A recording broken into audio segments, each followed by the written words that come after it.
Готови за успех е инициатива на Фондация Помощ за благотворителността в България и Фондация Сирак с партньорството на Международния женски клуб. Целта на програмата е да подкрепя млади хора без родители или с един родител, които са избрали да продължат своето образование и са с отличен успех. Това са годишни стипендии в размер на 1000 лева за учениците и 2000 лева за студентите.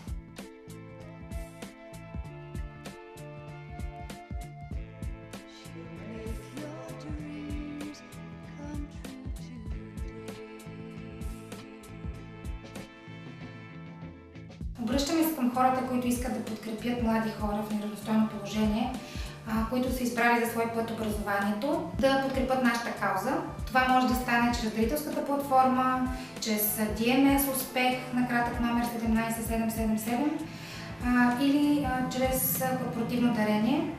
За повече информация може да посетите нашия сайт.